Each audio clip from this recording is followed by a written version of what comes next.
till earth and heaven ring, ring with the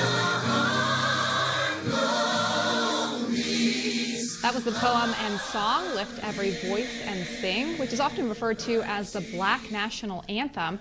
And as you just heard, Burgess Owens is clearly not a fan of having it played before the national anthem at NFL games, which is the plan for week 1.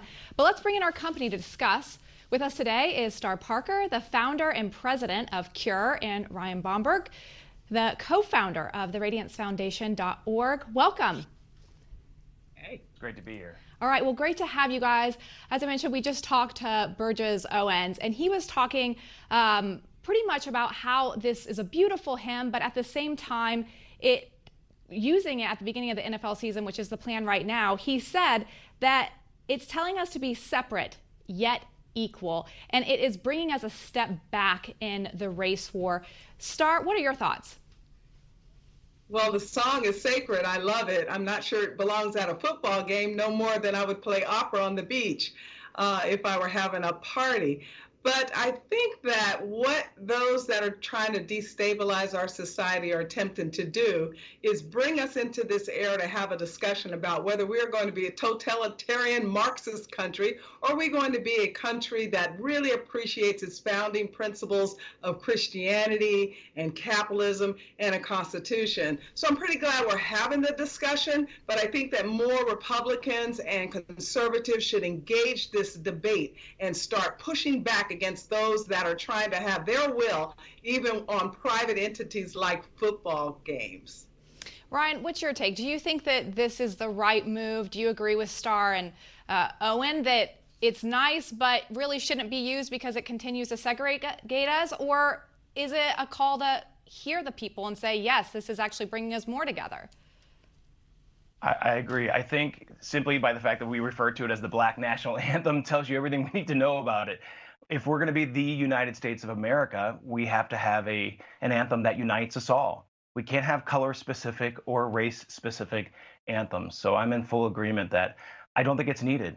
I think we need to do more to unify ourselves. And unfortunately, the NFL is not taking that approach. Separating us by color, whether it's by song or whether it's by position or whether it's by anything else, isn't right. We need to do more to unify ourselves. And I don't think that beautiful song, as beautiful as it is not something that unifies every single American of every single background and ethnicity. Star, I want to ask you a little bit about the president and Confederate statues. So much has been made about this. And, you know, if you listen to the mainstream media, and these are the words they use. They say the president wants to preserve. That's the word they use. Preserve Confederate statues. But the last time I checked, he's got a national garden of American heroes that he wants to construct. And I don't see Jefferson Davis and Robert E. Lee and any of the Confederate guys at all in that national garden of heroes. What's your take on all of this? Well, one thing that I was pointing out about after Ryan so brilliantly weighed in is that part of the lyrics of the Negro National Anthem are that we're true to our native land, and that is not America. So the song isn't appropriate for an American allegiance. But when it comes to the Confederate statues, these are very local issues that should be taken up locally. I don't like that the debate is now so intensified. I did wish that other places would have taken the model of South Carolina when after their tragedy, they revisited their Confederate flag on their Capitol and said it's time to rest it. So I do not think that the president should be pulled into a national discussion about Confederacy and Confederate symbols. You're absolutely right, David. There are no Confederates that are going to be in his national park if he gets this national park. You know, Ryan, one of the things I think is really interesting is oftentimes the president and his followers get accused of being racist. One, do you think that that's a fair assessment? And as a black conservative, how does that make you feel? Well, it's always a thing. You say racist and you shut down the conversation. It doesn't matter. It doesn't matter what your ideology or worldview is or how you articulate a defense of certain things. If you don't agree with the leftist mentality, they're going to call you a racist, whether you're white, black, or any hue in between. And I think it's a shame. This whole conversation about these statues really isn't about Confederate statues anyway, which I'm no fan of the Confederacy, by the way. But it really is about having this mob sort of mentality that whatever they say goes. And if they don't get their way, it's not through a democratic process, it's through anarchy and violence, and let's rip it down, throw it in the harbor like they did with Christopher Columbus. It's really about a much wider issue. And that is, how are we going to allow ourselves to rule ourselves here in America? Is it going to be mob rule, or is it going to be a representative republic? That's what it really comes down to. Yeah, and Starr, just to play off of that a little bit, what do you think regarding the president? We hear from the media all the time that, oh, you know, it's he's just playing to his base, that he's just trying to drive up his numbers, and that, you know, he's got to win an election, so he's got to play, you know, this card, if you will, the race baiting. Do you buy that, or do you think there's more to it exactly?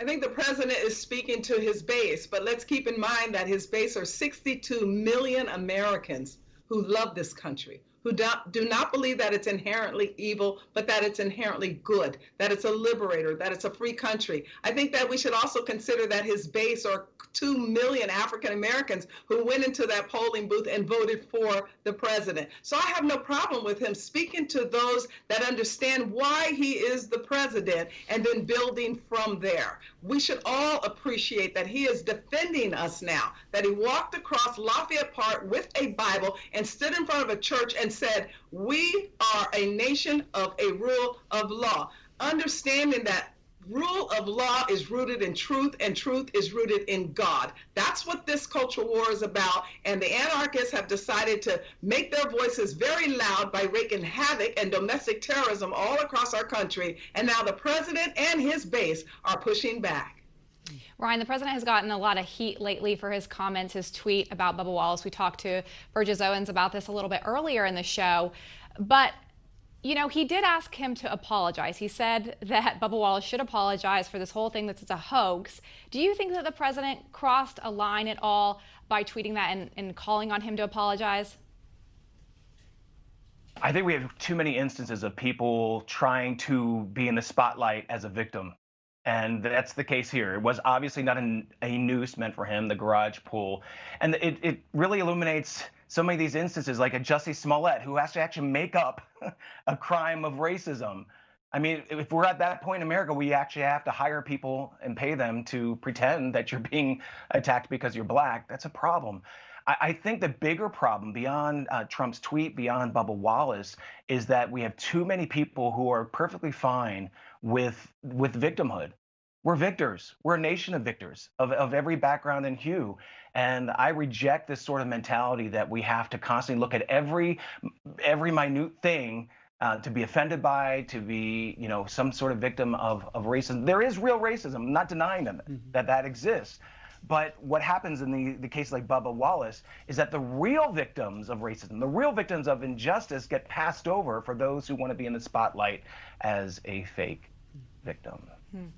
Ryan, Starr, really appreciate your insights on all these important issues and hope to have you back soon. Thank you so much. All right. Well, coming up next, we'll talk to Texas Congressman Michael Burgess about his state's governor, who is now requiring face masks to be worn in public.